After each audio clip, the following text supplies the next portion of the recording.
জনগণকে ভূতে ধরে নাই, ভূত যে ধরেছে সরকারকে। ওনারা বলছেন আমরা যেগুলো মেনেছি সেগুলো সব মানব। এটা কি মানা হলো? একটা নতুন কথা বলছেন যা প্রধানমন্ত্রীর মুখে শোভনীয় নয়। তিনি বলছেন যে বিরোধী দলকে দায়ী করছেন, যে বিরোধী দলের ঘাড়ে স্বৈরাচারের ভূত চেপেছে। শুনছেন না আপনারা? তো ভূত কাকে বলে? গ্রামে গঞ্জে আমরা ছোটবেলা থেকে ভূত একটা ভৌতিক শব্দ আমরা বুঝি, যে ভূতে ধরা মানে যে লোকটা ইমব্যালেন্সড হয়ে যায়, যে লোকটা হিতাহিত জ্ঞান হারিয়ে ফেলে, ভালো মন্দ কোনটা তা বোঝে না, ঠিক বেঠিক বিচারবোধ হারিয়ে ফেলে, যেখানে যা না তাই বলে বলে করে ভূতে ধরেছে।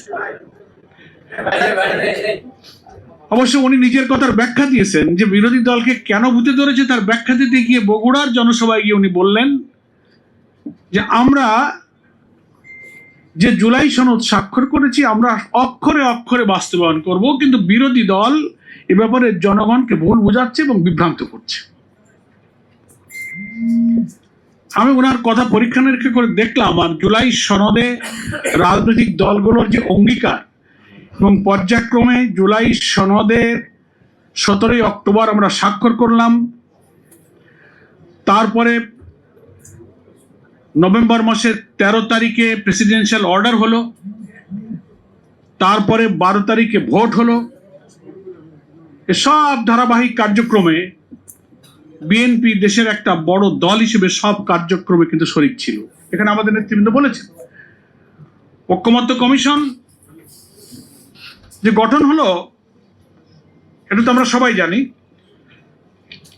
12ই ফেব্রুয়ারি 2025 ঐকমত্য কমিশন গঠন হলো এবং 15ই ফেব্রুয়ারি ঐকমত্য কমিশনের কাজ শুরু হলো।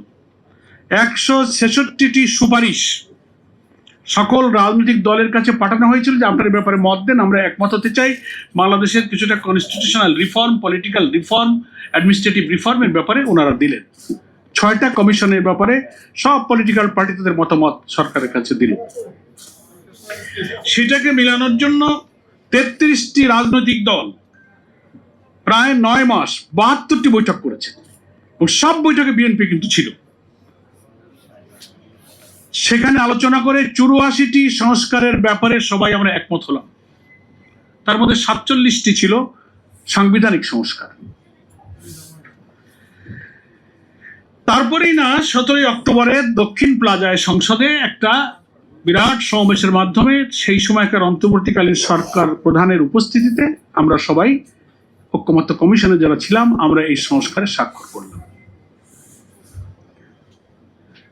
আমি কিন্তু ব্যাখ্যা দিচ্ছি, জনগণকে ভূতে ধরে নাই, ভূত যে ধরেছে সরকারকে, এটা বোঝানোর জন্য আমি একটু পেছনে গেলাম যাতে আমরা এবং আপনারা স্মরণ করতে পারি। সব জায়গায় আপনি থাকলেন এবং আপনি এখন যে কথা বলছেন আপনার কথার তাল ঠিক নাই, এই কারণে আপনি বলছেন যে সব মানব।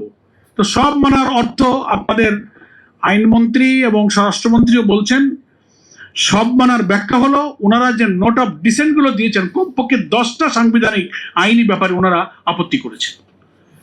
ওনারা বলছেন আমরা যেগুলো মেনেছি সেইগুলো সব মানব। এটা কি মানা হলো?